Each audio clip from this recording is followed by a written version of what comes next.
true friendship. Read and enjoy.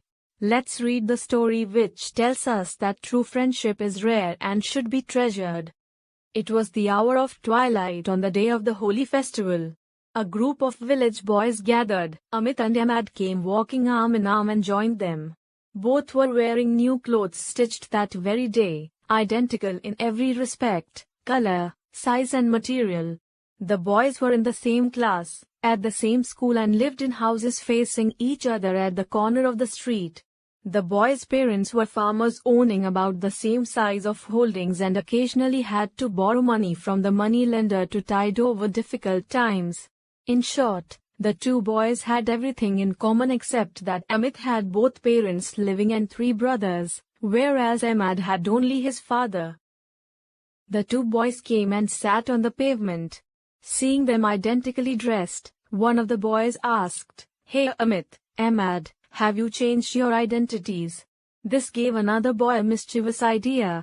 "Why don't the two of you have a wrestling match to see whether you are also equal in strength or whether one is tougher than the other?" he said. The first boy thought this a good idea and added, "Yes, Amit, Ahmad, let's see which of you can get the better of the other." "Come on," shouted another boy. "It's only for fun." Ahmad looked at Amit. "No," said Amit firmly. "My mother will thrash me." His fear was well-founded. As he was leaving home, his mother had warned him, "You made such a fuss to get new clothes. If you tear or dirty them, you know what is coming to you." It's true that Amit had bullied his parents.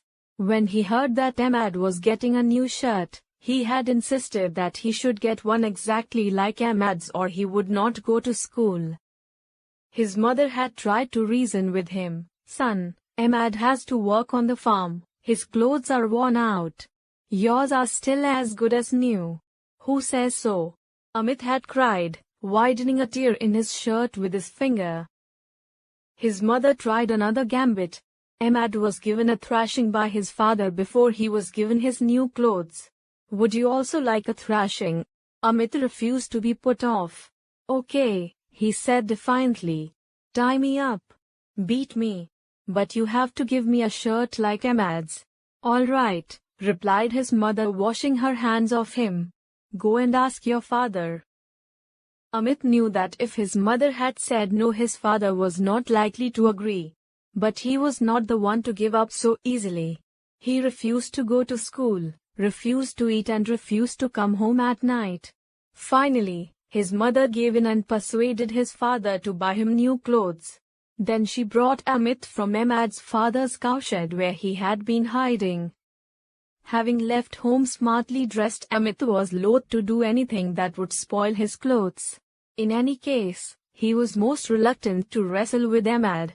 Just then one of the rowdies of the gang put his arms around Amit's neck and said, "Come on, let's have a wrestling match." He dragged Amit onto the open ground. Amit tried to wriggle out of the boy's grasp and said, "Look Kallu, I do not want to wrestle. Leave me alone." Kallu refused to let go and pushed Amit to the ground. The other boys shouted in glee, "Amit has lost. Kallu has won. Kallu has won. Hurrah, hurrah." Ahmad lost his temper. He took Kallu by the hand and said, "Come on, I'll fight you." Kallu hesitated, but the other boys egged him on. The two boys grappled with each other. Ahmad tripped Kallu and sent him sprawling onto the ground.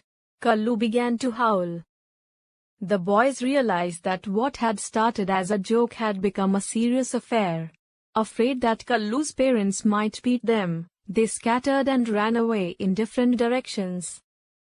Amit and Ahmad also left the arena. They had hardly gone a few steps when Amit's eyes fell on Ahmad's shirt. Its pocket and a 6-inch strip were torn. They stopped dead in their tracks, overcome with fear. They examined the tears in the shirt. As if this was not enough, they heard Ahmad's father shouting from his house, "Where is Ahmad?" The boys' hearts stopped beating. They knew they were going to have it. No sooner Ahmad's father saw his torn shirt, he would skin him alive. He had borrowed money from the money lender, spent a lot of time choosing the cloth and having it stitched. Again Ahmad's father shouted, "Who's crying? Where is Ahmad?" Suddenly Amit had a brainwave. He dragged Ahmad to one side. "Come with me," he said. As they entered the lane between the two houses, Amit started unbuttoning his shirt. "Come on, take off your shirt. You wear mine," he ordered. "What about you? What will you wear?" asked Ahmad. "I'll wear your shirt," replied Amit. "Hurry up before anyone sees us." Ahmad began unbuttoning his shirt but could not follow what Amit was getting at. "Exchange shirts. How will that help? Your father will thrash you." "Of course, he'll thrash me. But I have a mother who'll protect me," replied Amit. Ahmad had often seen Amit hide behind his mother when his father wanted to beat him. He had to take a slap or two from his mother, for sure. But what was a gentle slap from a mother compared to the father's heavy hand? Amit's heart was pounding with fear. But he was in luck. It was holy and it was only natural that there should be some rough play. When she saw his torn shirt, his mother only frowned and forgave him.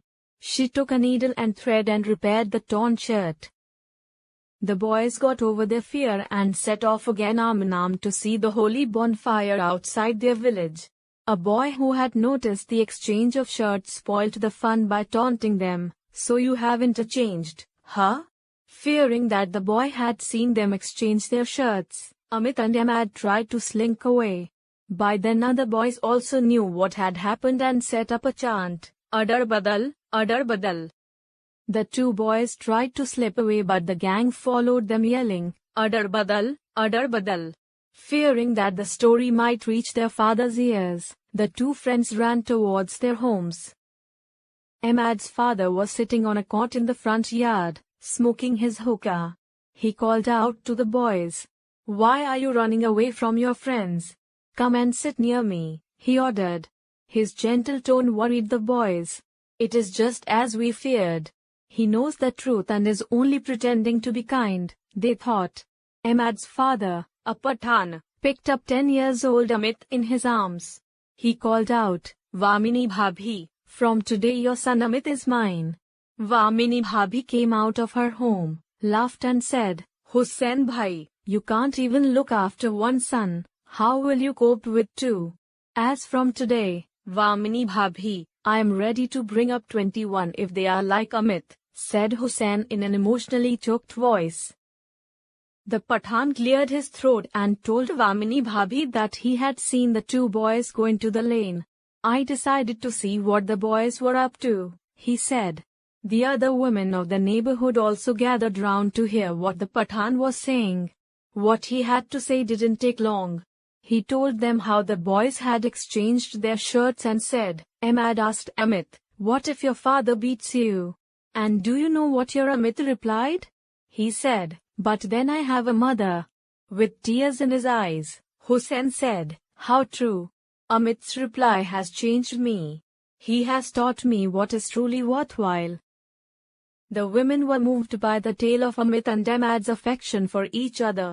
Just then, the boys who were returning from the holy bonfire surrounded Amit and Ahmad. They chanted, "Amit Ahmad, adar badal, bhai adar badal." This time Amit and Ahmad were not upset. On the contrary, they were happy to be called Adar Badal. The story of Adar Badal spread through the village. It reached the village headman who announced, "From today we will call Amit Adar and Ahmad Badal." The boys were very happy. Soon not only the village but even the skies resounded with the cries, "Amit Ahmad, Adar Badal, Adar Badal." The function started. After the welcome of the president, the secretary's report was read. This was followed by a cultural program. Then the president delivered his speech and a few others spoke as well. Next came the prize distribution. The awardees glowed with pleasure and pride. Then was the time for the announcement of the special prize. Everyone waited expectantly. Addressing the assembly, the headmaster announced, "Honorable President and respected ladies and gentlemen, it has been decided to give the special prize for the best character to Shriman Tanay Hajari Lal of Class V." The teachers and students were dumbfounded. The faces of Narendra and Bhavesh were a sight to see. Tanay could not believe his ears. He could not muster the courage to get up to go on the stage and receive the prize. The headmaster repeated, "Tanay Hazari Lal, Class V." His head reeled. Could it be true that he, known as the bad boy of the school, was being called up to receive the Best Character Award? Tanay stood up, went to the president, did namaskar and received the prize. The headmaster then narrated how Tanay had helped the old beggar woman and nursed the injured ox. He also gave Tanay 500 from his own pocket. The hall resounded with applause. Tanay's eyes glistened with tears of joy.